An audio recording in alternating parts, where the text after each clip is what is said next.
సన్నిహితుడు నాకు అండగా ఉంటా అన్నాడు, నా పిల్లలకు అండగా ఉంటానని నన్ను నమ్మబలికిచ్చాడు. నేను నమ్మాను, నమ్మి ఇంత డబ్బు ఇచ్చాను, ఇంత బంగారం ఇచ్చాను. ఈ రోజున అడుగుతుంటే ఏం పీకలేవు, నువ్వు నా వెంట్రుకు కూడా పీకలేవు, చంపేస్తా, ఇంకా నేను కొన్ని పదాలు మాట్లాడలేకపోతున్నాను. అటువంటి దుర్భాషలాడి అటువంటి భాషని ఉపయోగించి ఒక మహిళపై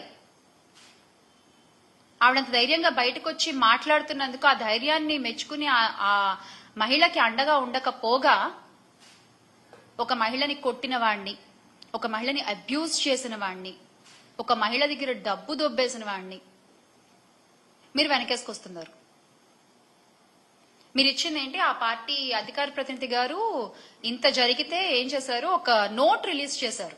పార్టీ కార్యకలాపాలకి పలానా వ్యక్తిని, ఆ కిరణ్ రాయల్ అనే వ్యక్తిని దూరంగా ఉంచుతున్నాము అని జనసేన పార్టీ నుంచి ఒక నోట్ రిలీజ్ చేశారు. అదేంటది? తొక్కిపట్టి నార తీయడం కదా మీ పార్టీ సిద్ధాంతం. ఇప్పుడు ఏమైపోయింది ఆ సిద్ధాంతం? మీ వాళ్ళ దగ్గరికి వచ్చేసరికి ఆ సిద్ధాంతం ఏమీ ఉండదు కదా.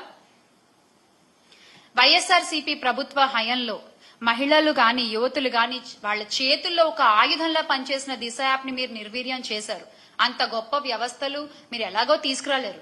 కనీసం దాన్నైనా పునరుద్ధరించవచ్చు కదా. కనీసం ఆడపిల్లలకు ధైర్యంగా ఉంటుంది. అలా చేయకుండా యువతుల మాన ప్రాణాలతో మీరు చెలగాటం ఆడుతున్నారు. నిజంగా చెలగాటం ఆడుతున్నారు.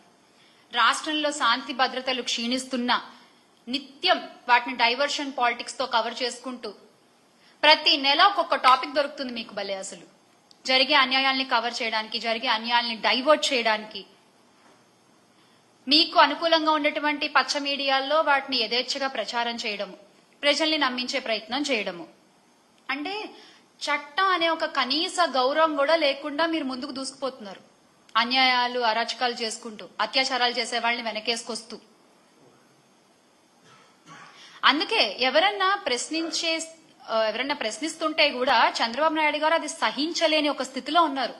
ప్రజల దగ్గర ఇన్ని ప్రశ్నలు ఉన్నాయి ఈ రోజున, ఇన్ని ప్రశ్నలు ఉన్నాయి ప్రజల దగ్గర. సరే సూపర్ 6 హామీలు అంటామా, అవి పక్కన పెట్టండి. అవి కాకుండానే ఇన్ని ప్రశ్నలు ఉన్నాయి. వాటన్ని ప్రజలు అడిగితే ఈ రోజున సమాధానం చెప్పే స్థితిలో చంద్రబాబు నాయుడు గారు ఉన్నారా? కూటమి ప్రభుత్వం ఉందా?